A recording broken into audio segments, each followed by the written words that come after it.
من انفق زوجين من شيء من الاشياء في سبيل الله دعي من ابواب الجنه وللجنه ابواب او كما قال عليه الصلاه والسلام متفق عليه. آج کی اس حدیث کا جو موضوع ہے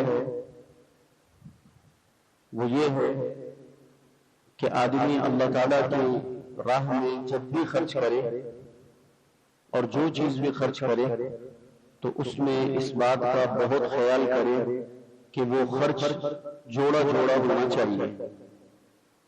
اس کی فضیلت ابھی سامنے آ جائے گی.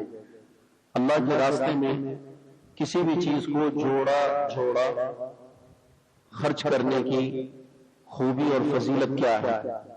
ایک تو مطلق خرچ کرنا اور ایک ہے کہ خرچ کرنے کے اندر اس کا دھیان رکھنا اور اس کا اہتمام کرنا کہ جب بھی میں خرچ کروں گا جوڑا جوڑا خرچ کروں گا. جس کو اس طرح ذکر کیا ہے کہ من انفق زوجین، جو اللہ تعالیٰ کے راستے میں اور اللہ کے نام پہ کسی بھی چیز کو جوڑا خرچ کرے، جوڑا جوڑا خرچ کرنا. دوسرے بالفاظ دیگر دگنی کر کے خرچ کرنا، یوں سمجھ لیں.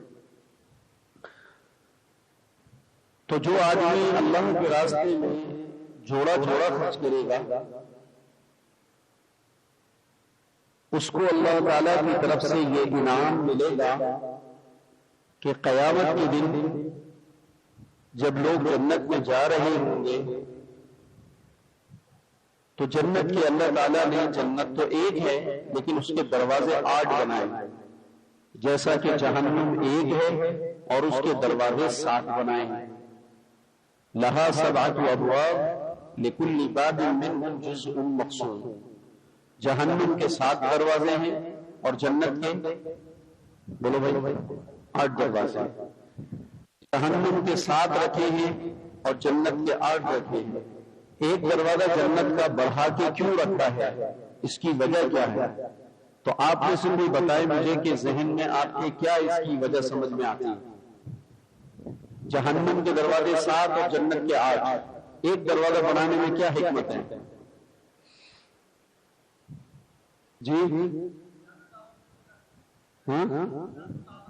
زیادہ تعداد میں. اور بتاؤ بھائی، جہنم کے دروازے 7 ہیں اور جنت کے 8 ہیں، ایک دروازہ بڑھانے کی کیا حکمت ہے؟ اس میں کیا راز ہے؟ کھڑے ہو کے بتاؤ زور سے. یہ ایک اور حکمت بیان کر رہا ہے، اللہ اس کو خوش رکھے، جو میرے ذہن میں تو نہیں ہے لیکن ہو سکتا ہے کوئی بن جائے شکل اس کی.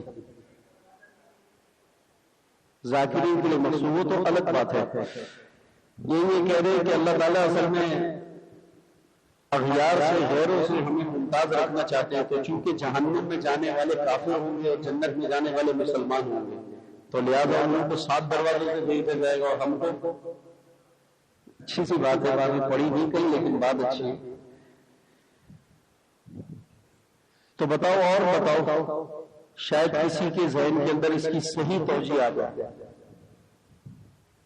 جہنم کے 7 دروازے، جنت کے 8 ہیں. کہتے ہیں 7 کا جوڑا جوڑا نہیں بنتا، 8 کا جوڑا بنتا ہے. اور بتاؤ اس کے علاوہ وجہ بتاؤ. کیا کہہ رہے ہیں؟ نہیں سمجھنا ہے، جلدی سے بیٹھنا ہی نہیں. اصل میں اس لیے آپ لوگوں کو تھوڑا سا جھنجھوڑتا ہوں ذہنی طور کے اوپر کہ آپ فوراً اپنے دماغ کے گھوڑے دوڑائیں. اس کے دوڑانے سے یہ ہوگا کہ کچھ علم کی جو چھپی ہوئی شکلیں ہیں نا وہ آدمی پہ کھل جاتی ہیں اور آدمی کو پھر مجلس کی بات بھی یاد رہ جاتی ہے. تو اس لیے میں کہہ رہا ہوں اتنے سارے دماغ ماشاءاللہ ہمارے بیٹھے تو کوئی تو وجہ ہوگی نا، ایک فرق ہوگا اور فرق بہت ہی آسان سا ہے. جب میں بتاؤں گا ایک دم آپ کہیں گے یار یہ تو میری بھی ذہن میں آیا تھا لیکن میں نے بولا نہیں.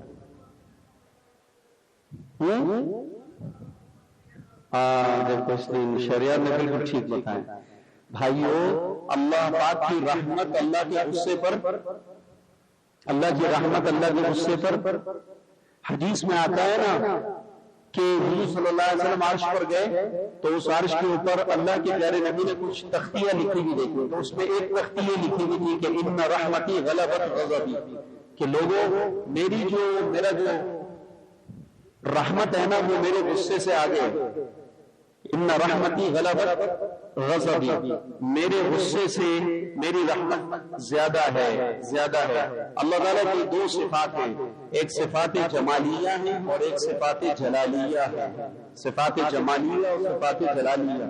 جب صفات جلالیہ کو صفات جمالیہ کے مقابلے پہ لایا جاتا ہے، ایسے آپس میں مقابلے پہ لایا جاتا ہے نا، اللہ کی صفات ہے تو صفت جمال بھی اللہ نے اور صفت جلال بھی اللہ نے، تو جب صفت جمال اور صفت جلال دونوں کو آپس میں مد مقابل لایا جاتا ہے تو صفت جمال جو ہے وہ صفت جلال سے آگے نکل جاتی ہے، یہ اوپر چلی جاتی ہے، یہ نیچے آ جاتی ہے، دونوں کو آپس میں لایا جاتا ہے۔ تو اللہ کی رحمت اللہ کے غصے پر آگے ہے، اس وجہ سے اس کا اظہار کرنے کے لیے اللہ نے جہنم کے 7 دروازے بنائے اور جنت کے 8 دروازے بنائے، کہ دیکھو نافرمان جائیں گے جہنم میں، اس کے لیے 7 دروازے، اور جنت میں میرے ماننے والے جائیں گے، لیکن اس کے 8 دروازے بنا کر یہ ثابت کیا جا رہا ہے کہ اللہ پاک کے پاس رحمت کا جو ذخیرہ ہے وہ غصے کے عذاب کے ذخیرے سے زیادہ ہے۔ رحمت کا ذخیرہ عذاب کے ذخیرے سے زیادہ ہے، تو اس کے 7 دروازے ہیں جہنم کے، اور جنت کے 8 دروازے ہیں۔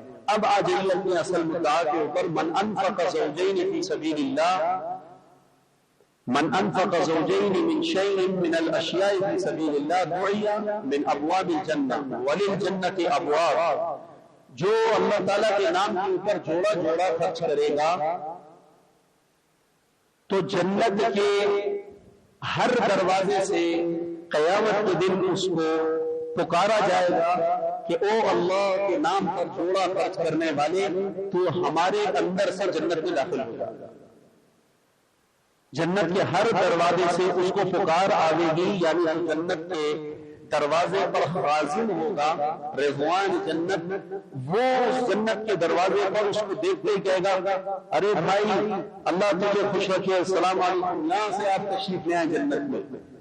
اب وہ ارادہ کر رہا ہوگا کہ میں اس دروازے سے چلے جاؤں، اچانک رضوان دوسرے دروازے پر وہ اس کو دیکھے گا کہ السلام علیکم بھائی یہاں سے آپ تشریف لے آئیں، وہ کہے گا وہاں سے آپ تشریف لے آئیں۔ تو جنت کے 8 دروازوں سے اس آدمی کو جنت میں بلانے کی پکار ہوگی، جو آدمی اللہ تعالیٰ کے نام کے اوپر خرچ میں صرف اتنا سا دھیان رکھے کہ خرچ کروں گا، جب بھی کروں گا کتنے جوڑا جوڑا کر خرچ کروں گا۔ یہ میں بتا دوں جوڑے سے کیا مراد ہے، یہ مبہم لفظ ہے، اس لیے یہ واضح ہو جائے گا ابھی ذرا سی دیر میں انشاءاللہ۔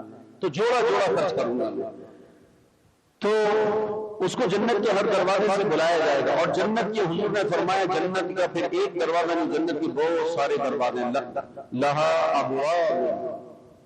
ابواب، جنت کے بہت دروازے۔ کتنے دروازے؟ تو حدیث میں آتا ہے 8 دروازے اللہ تعالیٰ نے جنت کے بنائے ہیں۔ سب سے بہترین دروازہ، سب سے پہلا دروازہ، یہ وہ دروازہ ہے جس کے اوپر لا الہ الا اللہ محمد رسول اللہ لکھا ہے، ہمارے نبی کا نام لکھا ہے، یہ ہمارا کلمہ جو اللہ نے ہمیں دیا ہے جس سے ہم مسلمان ہوتے ہیں، یہ کلمہ جنت کے ایک دروازے کے اوپر لکھا ہوا ہے، اور اس میں تمام نبیوں سے ہٹ کر حضور نبی پاک کا نام اس پہ لکھا ہوا ہے، یعنی لا الہ الا اللہ محمد رسول اللہ۔